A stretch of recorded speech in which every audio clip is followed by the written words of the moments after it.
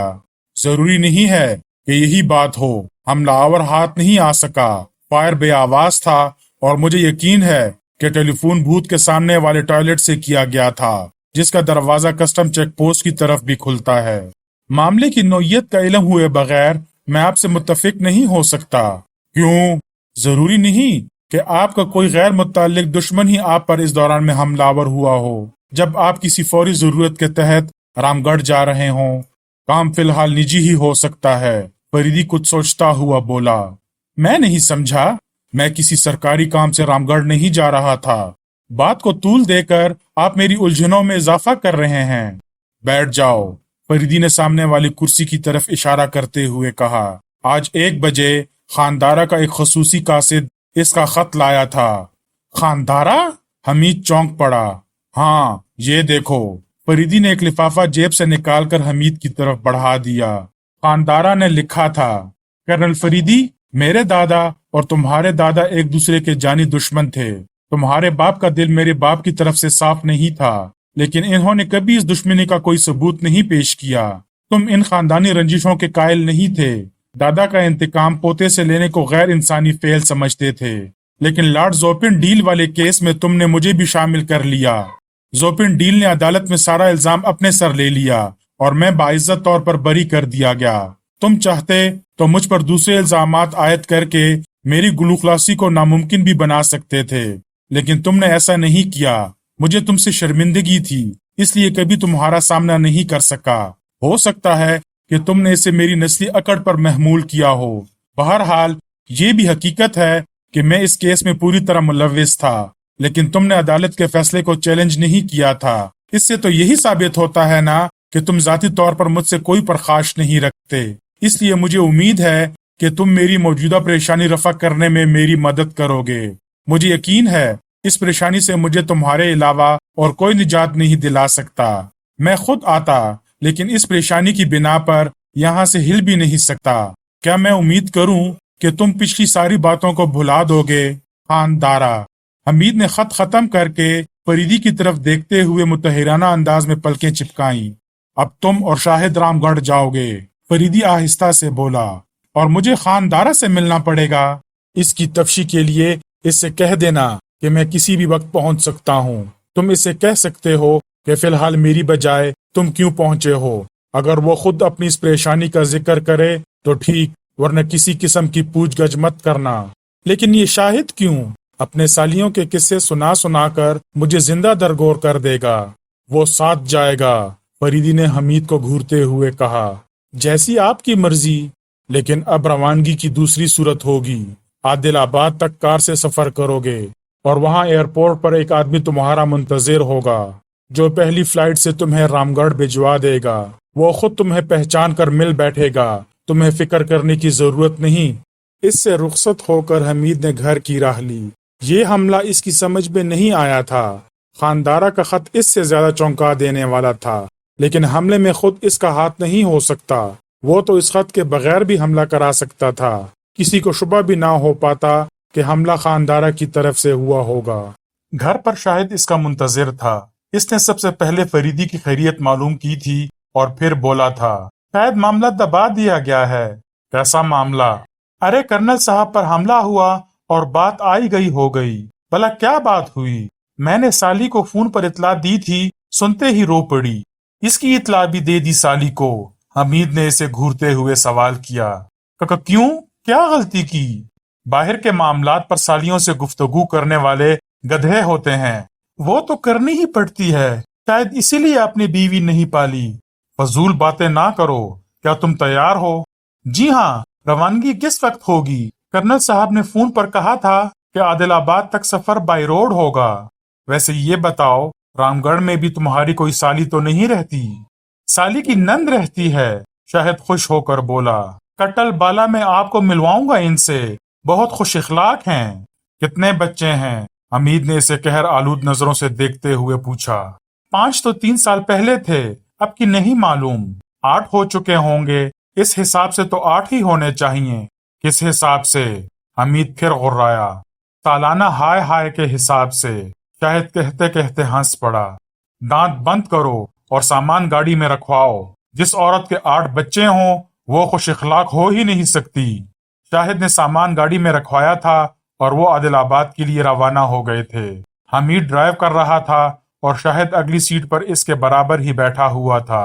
حمید نے خاموشی ہی میں عافیت سمجھی تھی، ورنہ بات خواہ کہیں سے شروع ہوئی ہو، اس کا اختتام شاہد کی سسرال پر ہی ہوتا۔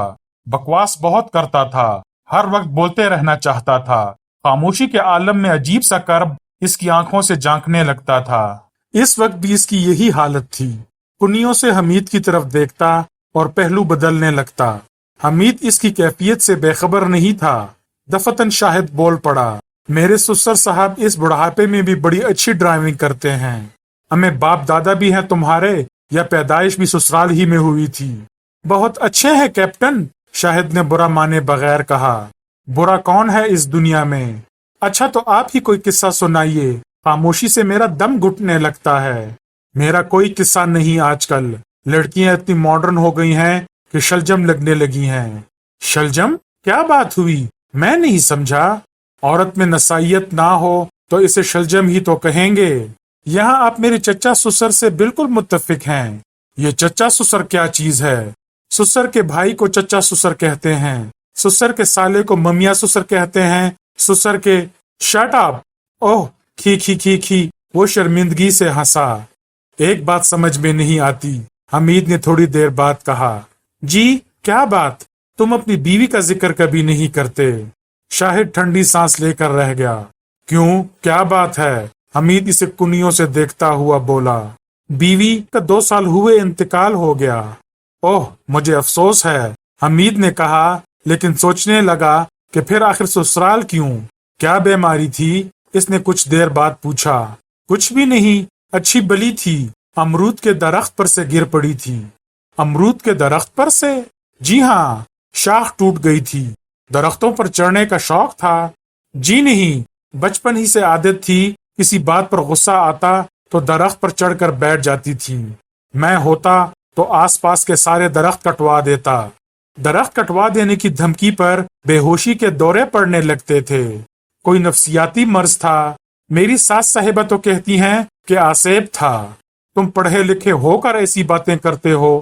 وائرس اور جراثیم بھی تو نہیں دکھائی دیتے، لیکن ان کا وجود ہے، اسی طرح آسیب کا بھی ہوگا۔ منطق کو تو سسرالی نہ بناؤ۔ وہ پھر غمزدہ سی ہنسی ہنس کر رہ گیا۔ 9 بجے رات کو وہ عادل آباد پہنچے اور حمید نے گاڑی ایئرپورٹ پر روکی تھی۔ ایک ایسا شخص وہاں ان کا منتظر تھا جسے حمید نے پہلے کبھی نہیں دیکھا تھا، لیکن اس نے انہیں حیرت انگیز طور پر پہچانا تھا۔ گاڑی رکتے ہی تیر کی طرح ان کی طرف آیا تھا۔ انہوں نے رات کا کھانا بھی اس کے ساتھ کھایا اور 11 بجے والی فلائٹ سے رام گڑھ کی طرف پرواز کر گئے۔ 1:30 بجے رام گڑھ پہنچے۔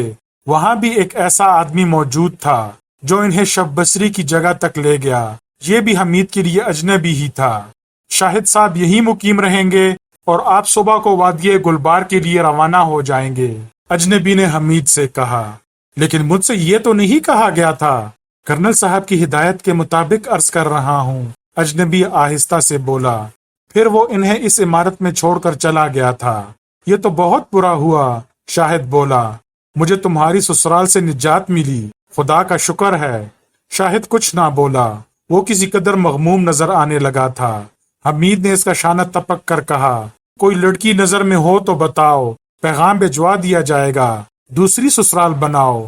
معافی چاہتا ہوں، اب نہیں کروں گا ان لوگوں کی باتیں، شاہد نے دل برداشتگی کے ساتھ کہا اور دوسرے کمرے میں چلا گیا جہاں اسے سونا تھا۔ حمید برا سا منہ بنائے ہوئے اپنے کمرے میں داخل ہوا اور مستری کی طرف بڑھ ہی رہا تھا کہ کوئی لجلجی سی چیز چہرے سے ٹکرا کر پھٹ گئی۔ وہ اچھل کر پیچھے ہٹا۔ لیکن پھر وہی ہوا، پل پلے ٹماٹر تھے جس سے ان کی مدارت ہو رہی تھی۔ سلاخدار کھڑکی کے قریب ایک خوبصورت ہاتھ تیزی سے حرکت کر رہا تھا۔ ٹھہرو، حمید دھاڑتا ہوا دروازے کی طرف بڑھا، لیکن براندے تک پہنچتے پہنچتے پوری عمارت دفتن تاریک ہو گئی۔